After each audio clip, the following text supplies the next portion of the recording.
Hello, welcome back to my channel. আশা করি তোমরা সবাই ভালো আছো আর আমরাও কিন্তু খুব ভালো আছি। ঘড়িতে এখন বাজছে দুপুর 2:30 আর আমাদের সবার কিন্তু লাঞ্চ কমপ্লিট হয়ে গিয়েছে। আজকে ব্যাঙ্গালোরের ওয়েদারটা কিন্তু সারা দিন এইরকমই। খুব যে মুষলধারে বৃষ্টি হচ্ছে তা কিন্তু নয়, কিন্তু মাঝে মধ্যে ওই ঝিরঝির করে একটু বৃষ্টি হয়েই চলেছে আর তার সাথে বইছে ঠান্ডা হাওয়া। ওয়েদারটা ঠিক হওয়ার পর এখন আমরা যাচ্ছি বাজারে। আসলে আজকে রিখিয়ার এক বন্ধুর জন্মদিন, সন্ধেবেলা, তাই ওদের বাড়িতে আজকে আমাদের নেমন্তন্ন। রাস্তায় যেতে যেতে ভাবছি যে কি গিফট দেওয়া যায়। অবশ্য আমি বাড়ি থেকেই কতগুলো গিফটের অপশান আগে থেকেই ঠিক করে নিয়েছি, তো সেগুলোর মধ্যে থেকেই যেটা বেস্ট হবে সেটাই ওকে গিফট করব। আমি যখন কাউকে কোনো কিছু গিফট করি, সে ছোট হোক বা বড়, সেই জিনিসটা যেন ইউজফুল হয়। আর গিফট এমনই করলাম যেন বাড়িতে যেন সেটা না পড়ে থাকে, সেরকম ভাবনা চিন্তা করেই গিফট দিয়ে থাকি।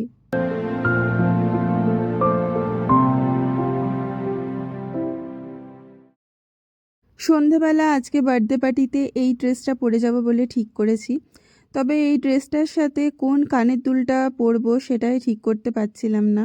অনেকক্ষণ ভেবে দেখার পর ঠিক করলাম যে পুরনো কিছু কানের দুলের কালেকশন থেকেই কানের দুলটা পরা যাক।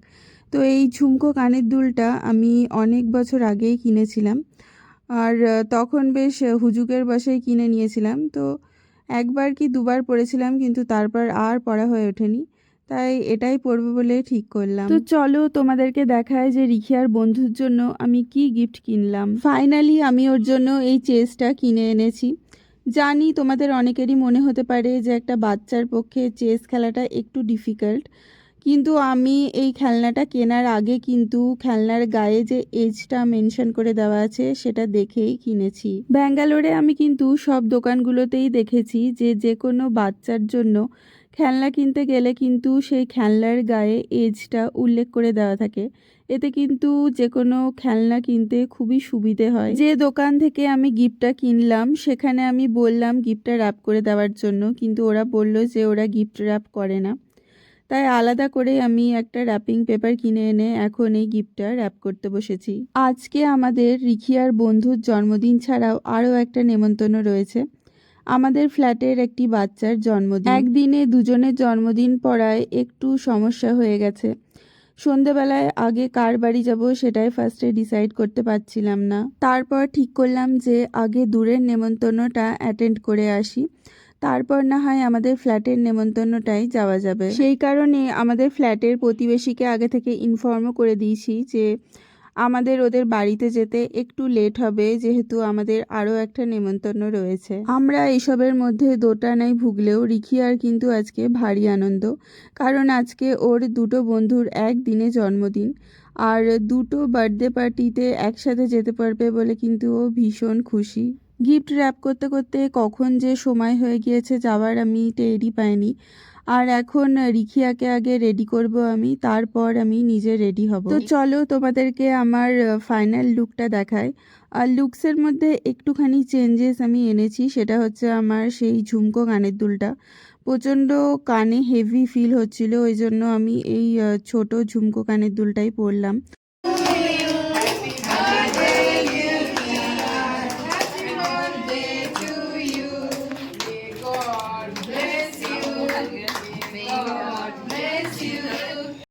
ওরা টাইম দিয়েছিল 7টা, আর আমাদের ওদের বাড়ি পৌঁছাতে পৌঁছাতে 7:30 মতো হয়ে গিয়েছিল। তো সবাই চলে এসেছিল, একমাত্র আমাদের জন্যই ওরা ওয়েট করছিল। আমাদের যাওয়ার সাথে সাথেই কেক কাটিং শুরু হয়, আর তারপর একে একে বাচ্চারা সবাই কেক খাচ্ছে। ব্যাঙ্গালোরে আসার পর বার্থডে পার্টির একটা নতুন নিয়ম আমি দেখেছি এখানে। যে কোনো বার্থডে পার্টিতেই কিন্তু একটা নির্দিষ্ট টাইম দেওয়া হয় এবং সেই টাইমের মধ্যে কিন্তু পার্টি অ্যাটেন্ড করতে হয়। কলকাতায় যখন ছিলাম তখন কিন্তু কোনো নির্দিষ্ট টাইমের মধ্যে কোনো অনুষ্ঠান বাড়িতে আমাদেরকে যেতে হয়নি, কিন্তু এখানে আসার পর দেখছি ব্যাপারগুলো সবই আলাদা। খাবারের মধ্যে অনেক কিছুই ছিল, আর রিখিয়াও মোটামুটি টুকটাক খেয়েছে, তবে ও যেটা সব থেকে ভালো খেয়েছে সেটা হচ্ছে আইসক্রিম আর কেক। আর এখানে জানো তো যে কোনো বার্থডে পার্টিতেই দেখেছি সব কিন্তু ভেজ করা হয়, এখানে কিন্তু নন ভেজের কোনো ব্যাপার থাকে না। রিটার্ন গিফট হিসেবে ওরা রিখিয়াকে যেটা দিয়েছে আমার খুবই ভালো লেগেছে। দেখে মনে হচ্ছে যে এটা হয়তো কোনো স্কেচ বুক আর তার সাথে অনেকগুলো কালার পেন্সিল। আর তোমরা তো জানোই যে রিটার্ন গিফটের কনসেপ্টটা কীরকম এখন চালু হয়েছে, সে জন্মদিন হোক বা গৃহপ্রবেশ। সামনেই আবার রিখিয়ার জন্মদিন, তাই আমাকেও এখন থেকে ভাবনা চিন্তা শুরু করে দিতে হয়েছে যে যথাযথ একটা বাজেটের মধ্যে বাচ্চাদেরকে কি রিটার্ন গিফট হিসেবে দেওয়া যায়। রিটার্ন গিফটের ব্যাপারে তোমাদের যদি কোনো সাজেশন থেকে থাকে তাহলে তোমরা কমেন্ট বক্সে জানিও। এরই সাথে সাথে আজকের ব্লগটা আমি এখানেই শেষ করছি। ব্লগটা তোমাদের কেমন লাগলো কমেন্ট করে জানিও, আর ভালো লাগলে লাইক আর সাবস্ক্রাইব করতে কিন্তু অবশ্যই ভুলো না। আজকে এই পর্যন্তই, খুব শিগগিরই তোমাদের সাথে দেখা হচ্ছে অন্য আর একদিন নতুন আর একটি ব্লগে।